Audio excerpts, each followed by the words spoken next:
नमस्कार दोस्तों, स्वागत है आप सभी का आपके अपने चैनल अमन प्रयास जी जिसमें जैसा कि फ्रेंड्स आज है आपका 10 जुलाई और 10 जुलाई को आपका एसएससी CHSL का एग्ज़ाम था जो कि फोर्थ शिफ्ट का भी एग्ज़ाम समाप्त हो गया है। फोर्थ शिफ्ट में आपके 25 जीके जीएस के प्रश्न पूछे गए थे, उनमें से अधिकतम जितने रियल प्रश्न मिल सकते थे अभी तक वे मिल गए हैं। बाकी जो नहीं मिलेंगे उसको हम टेलीग्राम पर दे देंगे PDF के माध्यम से, और टेलीग्राम का जो लिंक है आपको डिस्क्रिप्शन में मिल जाएगा, तो आप लोग को जाकर वहाँ से ज्वाइन कर लेना है।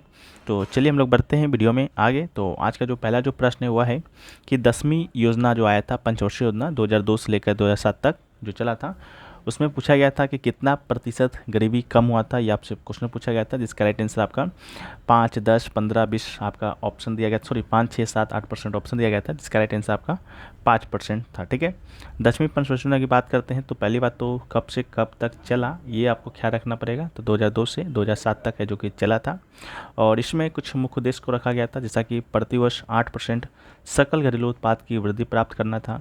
इसके अलावा 2007 तक यानी कि पंचवर्षीय योजना खत्म होने तक गरीबी दर में 5% का कमी लाना था, जो कि हुआ भी था, और कम से कम श्रम शक्ति को जोड़ने के लिए लाभकारी और उच्च गुणवत्ता वाला रोजगार प्रदान करना था। इसके बाद 2007 तक साक्षरता और मजदूरी दरों में लैंगिक अंतर में कम से कम 50% की कमी लानी थी, और इसके दौरान 20 सूत्री कार्यक्रम भी पेश किए गए थे, और साथ में जो टारगेट जो वृद्धि रखा गया था यानी कि लक्ष्य वृद्धि रखा गया था वो आपका 8.1% रखा गया था, और हासिल की गई वृद्धि की बात करते हैं तो ये आपका 7.7 था। ठीक है, तो इसको भी याद रखना है। वीडियो में आगे बढ़ते हैं उससे पहले दोस्तों बात कर लेते हैं, अगर आपका आगे कोई भी एग्ज़ाम है, चाहे MTS का हो, CHSL का हो, या SSC का कोई भी एग्ज़ाम हो जो TCS कंडक्ट कराता है, उसमें ये PDF आपको फ़ायदेमंद होगा, जिसमें आपको SSC CHSL का जो कि आपको 1 से 11 जुलाई तक का मिलेगा। ठीक है, एग्ज़ाम खत्म होगा उसके 1-2 दिन बाद मिल जाएगा। अभी तक 1 से 8 जुलाई तक का PDF है जो कि मात्र 25 रुपये में आप प्राप्त कर सकते हैं। 2 व्हाट्सएप नंबर दिया गया है, दोनों में से किसी एक पर संपर्क कीजिएगा, PDF आपको मिल जाएगा। अगर साथ में आप CPU फेज़ 12 CHSL का PDF लेना चाहते हैं कंबाइंड रूप से, तो ये भी मिल जाएगा मात्र 49 रुपये में, तो आप इसको भी प्राप्त कर सकते हैं। साथ में SSC 2023 में जितने भी एग्जाम हुए थे उन सभी का PDF लेना चाहते हैं विथ एक्स्ट्रा फैक्ट के साथ, तो वो भी आपको मिल जाएगा। आपको इस व्हाट्सएप नंबर पर कॉन्टैक्ट करना होगा। ठीक है, वीडियो में आगे बढ़ते हैं। तो सेकंड जो प्रश्न है वह है कि राष्ट्रीय सांख्यिकी कार्यालय के सर्वेक्षण के अनुसार पुरुष साक्षरता दर कितना है, ये पूछा गया था। तो पुरुष साक्षरता दर पूछा गया था, ये आपका थर्ड शिफ्ट में आपका ओवरऑल साक्षरता दर पूछा गया था, और फोर्थ में आपका पुरुष का साक्षरता दर पूछा गया, जिसका राइट आंसर 84.70% आपका इसका राइट आंसर होगा। ठीक है, और राष्ट्रीय परिवार स्वास्थ्य सर्वेक्षण और राष्ट्रीय सांख्यिकी कार्यालय NSO 21 और 22 के अनुसार साक्षरता दर 77.70% था, जिसमें से पुरुष साक्षरता दर 84.70% और महिला साक्षरता दर आपका 17.30% है। ठीक है, तो महिला भी याद रखिएगा, कल हो सके तो पूछ दिया जाए, इसमें कोई भी दो राय नहीं है। नेक्स्ट क्वेश्चन पूछा गया, कालबेलिया लोक नृत्य निम्नलिखित में से किस राज्य से संबंधित है। तो कालबेलिया लोक नृत्य की बात करते हैं तो इसका राइट आंसर आपका राजस्थान होगा। कालबेलिया राजस्थान में मुख्य रूप से कालबेलिया समुदाय के द्वारा किया जाने वाला एक लोक नृत्य है। इसे सपेरा नृत्य भी कहते हैं, स्नेक चामर नृत्य भी कहा जाता है। इसके बाद 2010 से यूनेस्को की मानवता की अमूर्त सांस्कृतिक विरासत की प्रतिनिधि सूची में इसको शामिल भी किया गया था। और कालबेलिया जो नृत्य है, पुरुष आमतौर पर विभिन्न पारंपरिक वाद्य यंत्र बजाते हैं, और कालबेलिया समुदाय की महिलाएं नृत्य करती हैं, और कालबेलिया जो नृत्य है सभी राजस्थानी नृत्यों में सबसे कामुक नृत्यों में से एक है, इसको भी याद रखना है। अगला है कि 36वां राष्ट्रीय खेल का आयोजन कहाँ पर हुआ था। तो 36वां राष्ट्रीय खेल की बात करते हैं तो इसका जो आयोजन है गुजरात में हुआ, तो इसका राइट आंसर गुजरात होगा। कब हुआ था, तो आपका 29 सितंबर से लेकर 12 अक्टूबर के बीच में हुआ था 2022 में। गुजरात राज्य के अहमदाबाद में, गांधीनगर में, सूरत में, वडोदरा में, राजकोट में और भावनगर में आयोजित किया गया था। ठीक है, इसके साथ ही अगर आपसे 37वां राष्ट्रीय खेल पूछा जाएगा कि इसका मेजबानी कहाँ हुआ, तो ये दोस्तों आपका गोवा में हुआ था। 38वां राष्ट्रीय खेल की बात करते हैं तो ये दोस्तों आपका इसका आयोजन 2024 में उत्तराखंड में होना है, तो इसको भी याद रखिएगा। साथ में 35वां राष्ट्रीय खेल की बात कर लेते हैं, इसका आयोजन आपका केरल में होगा, तो इसको भी साथ साथ याद रखना है। नेक्स्ट क्वेश्चन पूछा गया कि हमारी पृथ्वी का जुड़वा ग्रह कौन सा है। तो जुड़वा ग्रह का राइट आंसर आपका शुक्र होगा। शुक्र हमारी पृथ्वी का जुड़वा ग्रह है क्योंकि उनका जो द्रव्यमान है और घनत्व लगभग समान है, तथा उनका भौतिक आकार भी हमारे पृथ्वी के जैसा है। ठीक है, तो हमारे पृथ्वी क्यों, क्योंकि ये पृथ्वी हमारा है, हम लोग यहाँ निवास करते हैं।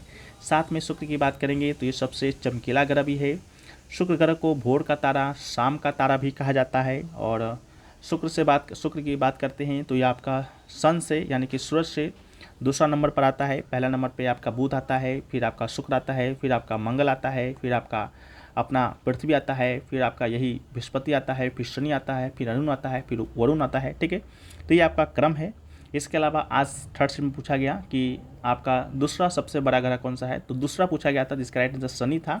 और पहला की बात करेंगे तो पहला ग्रह आपका बृहस्पति ग्रह था, इसको भी आपको याद रखना है।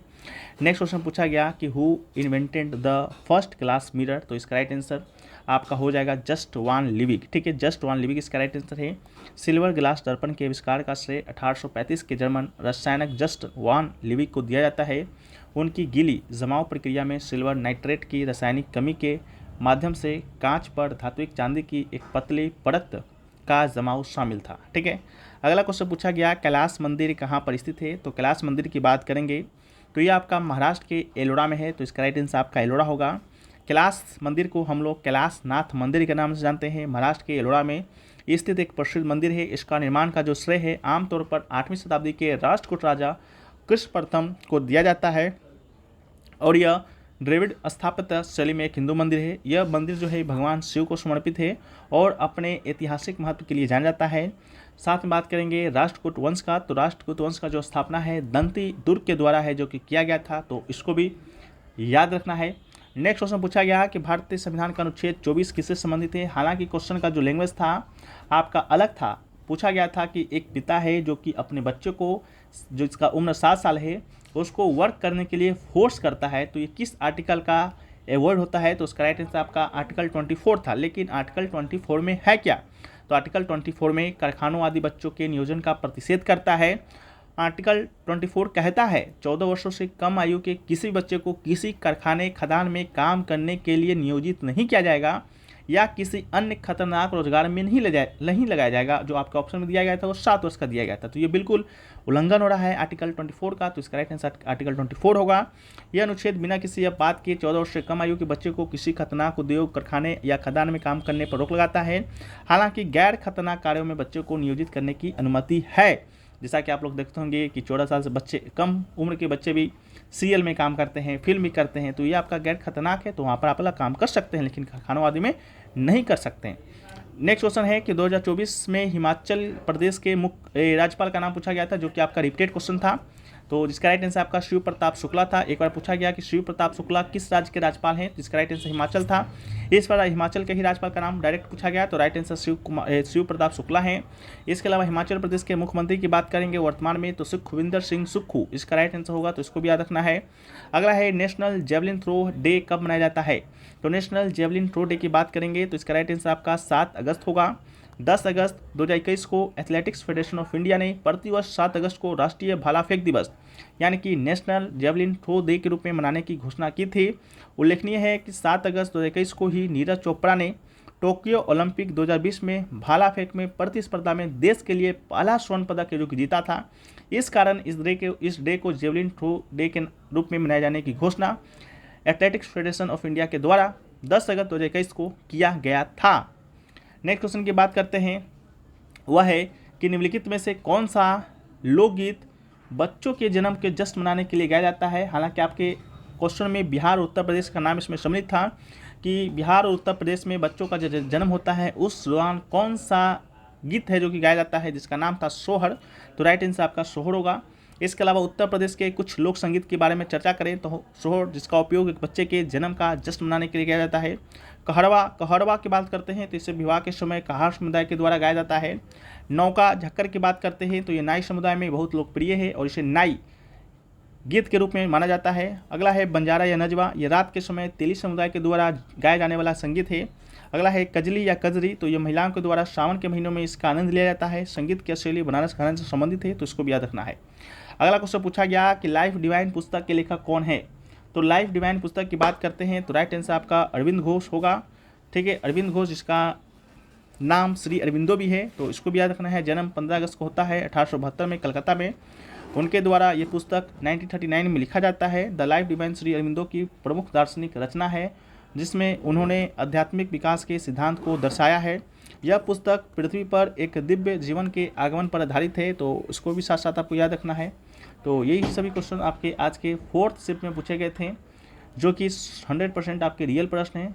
तो वीडियो अगर पसंद आया है तो वीडियो को आपको लाइक कर देना है। चैनल पे अगर आप नए हैं चैनल को सब्सक्राइब कर देना है। अगर सब्सक्राइब कर लिए हैं तो नोटिफिकेशन बेल कॉल पर क्लिक कर देना है। मिलते हैं हम लोग नेक्स्ट वीडियो में, जब तक के लिए जय हिंद, वंदे मातरम।